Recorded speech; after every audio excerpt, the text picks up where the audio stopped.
Corona संक्रमण को लेकर जहां पूरे विश्व की सामान्य व्यवस्थाएं डगमगाई हुई है, वो ही हालात हमारे देश के भी हैं।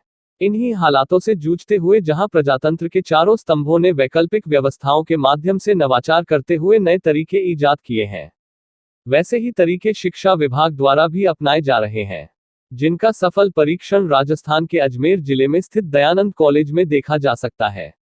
दयानंद कॉलेज का यूं तो अजमेर संभाग में पढ़ाई के रूप में नाम लिया ही जाता है।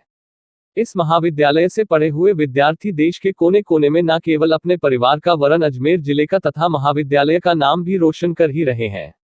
लेकिन हाल ही में जो पॉलिसी भारत सरकार व राजस्थान सरकार ने कॉलेज के विद्यार्थियों के लिए लागू की है, उस पॉलिसी को सही तरीके से यदि कहीं लागू किया गया है तो वो है दयानंद कॉलेज, जिसका श्रेय जाता है दयानंद कॉलेज के प्रिंसिपल को।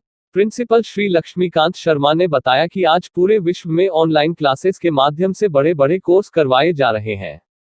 हमारा देश इस क्षेत्र में काफी पिछड़ा हुआ था, लेकिन वर्तमान स्थितियों को देखते हुए हमें भी सरकार द्वारा ये निर्देश दिए गए कि हम लोग विद्यार्थियों को ऑनलाइन पद्धति से शिक्षा दें। इस पर पहले हमने हमारे स्टाफ को प्रशिक्षण दिया, उसके बाद हमने विद्यार्थियों को इस सिस्टम से जोड़ा। आज स्थिति यह है कि हमने नया सेशन शुरू करते हुए महाविद्यालय का टाइम टेबल बना दिया है। अब सभी विद्यार्थी ऑनलाइन पद्धति को अपना चुके हैं। प्रिंसिपल श्री लक्ष्मीकांत शर्मा ने इस पॉलिसी की सफलता का श्रेय अपने स्टाफ को दिया तथा बताया कि महाविद्यालय की कला वर्ग की प्रोफेसर डॉक्टर ऋतु शिल्पी सक्सेना ने इसका बेहतरीन संचालन किया है।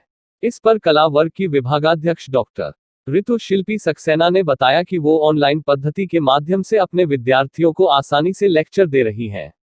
महाविद्यालय द्वारा जारी टाइम टेबल के अनुसार वो कंप्यूटर के माध्यम से मीट वेबसाइट पर विद्यार्थियों को जोड़ लेती हैं तथा विद्यार्थी आसानी से लेक्चर सुनकर अपनी उपस्थिति दर्ज करवा लेते हैं। कोई विशेष बात समझानी होती है तो बोर्ड पर लिखकर भी समझा दी जाती है। उन्होंने ऑनलाइन पद्धति के फायदे बताते हुए कहा कि इससे समय की बचत होती है। विद्यार्थी इसको अपनी उपयुक्तता के अनुसार लेक्चर को सुनकर समझ सकते हैं। यह व्यवस्था बहुत सस्ती है। दूर दराज से आने वाले विद्यार्थियों के लिए यह अत्यंत उपयोगी है, वो घर बैठे ही क्लास अटेंड कर सकते हैं। इस पद्धति के माध्यम से 100 विद्यार्थी एक साथ विद्याध्ययन कर सकते हैं। इस प्रकार अजमेर जिले के दयानंद कॉलेज में इस पद्धति का सफल परीक्षण हो चुका है, जिसका अनुसरण पूरे प्रदेश में ही नहीं समूचे देश में किया जा रहा है। प्रिंसिपल लक्ष्मीकांत शर्मा ने बताया कि महाविद्यालय के व्याख्याताओं द्वारा अन्य महाविद्यालय के व्याख्याताओं की समस्याओं का भी निस्तारण किया जा रहा है। दयानंद कॉलेज राजस्थान प्रदेश ही नहीं देश की शिक्षा पद्धति का एक रोल मॉडल कॉलेज बन चुका है। तो कोरोना संक्रमण को लेकर के जिस प्रकार से अभी आपने ऑनलाइन क्लासेस की व्यवस्था कर रखी है, उस पर थोड़ा सा संक्षिप्त में बताएंगे? हाँ जरूर जी। जब से कोरोना महामारी ने दस्तक दी है हिंदुस्तान में और पूरे विश्व में, तो एक एजुकेशन सेक्टर एक ऐसा सेक्टर है जो कि मोस्ट अफेक्टेड है। परीक्षाएं भी नहीं हो पाई पूरी तरह से, और उसके बाद जो सत्र शुरू होने थे विधिवत वो भी नहीं शुरू हो पाए थे। और उसके बाद फिर राजस्थान सरकार की तरफ से जो आदेश आए थे डायरेक्टरेट की तरफ से, उसको अनुसरण करते हुए हमने अपने कॉलेज में ऑनलाइन क्लासेस की व्यवस्था की है। उसमें हमने डिफरेंट डिपार्टमेंट्स में वर्क स्टेशन बनाए हैं। जैसे कि पूरे कॉलेज में हमने 17 वर्क स्टेशन बना दिए हैं। तो जितने भी टीचर्स हैं वो अपने अपने डिपार्टमेंट के रूम में बैठकर बच्चों के साथ, पहले तो हमने व्हाट्सएप ग्रुप बना दिए बच्चों के, और वहाँ से हम मैसेज भेजते हैं, रोज़ बच्चों को लिंक भेजते हैं और बच्चे अपनी क्लास ज्वाइन करते हैं। और सभी टीचर हर क्लास को सेकेंड ईयर और थर्ड ईयर जो BA BSc BCom की क्लासेस हैं और जो मास्टर क्लासेस हैं उसके सेकेंड ईयर के बच्चे वो हमारे लिंक के साथ गूगल मीट के ऊपर जुड़ते हैं और टीचर्स उनको लेक्चर्स देते हैं। और मेरे ख्याल में ये एक बहुत अच्छी व्यवस्था चल रही है हमारे कॉलेज में, और हर जगह चल रही होगी वैसे सरकार के निर्देशानुसार। तो बच्चे इससे काफ़ी बेनिफिट ले रहे हैं। सर जैसे फिजिकली आप जो क्लास लेते हैं उसमें विशेष आपको क्या परेशानी सामने आ रही है?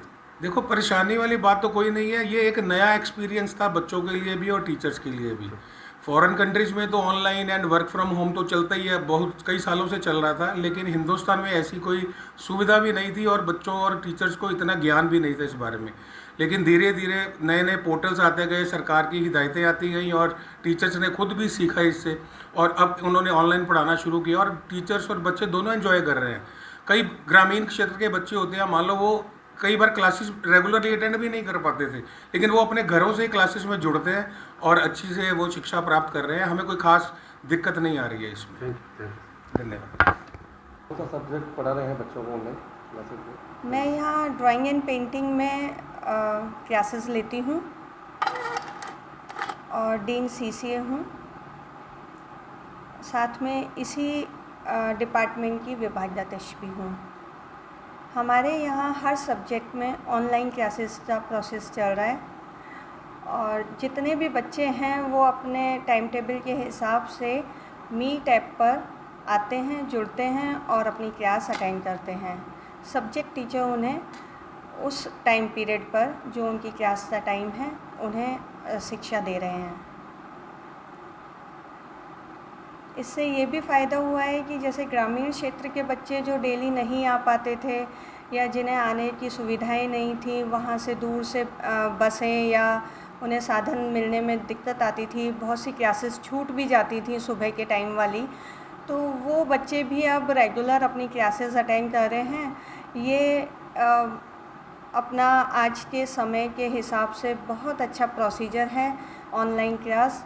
और हमारे यहाँ आर्ट्स, साइंस, कॉमर्स और एग्रीकल्चर, फ़िज़िकल एजुकेशन सभी में ऑनलाइन क्लासेस का प्रोसीजर चालू है। तो एक टाइम में आप कितने बच्चों को ऑनलाइन क्लास में ले लेते हैं?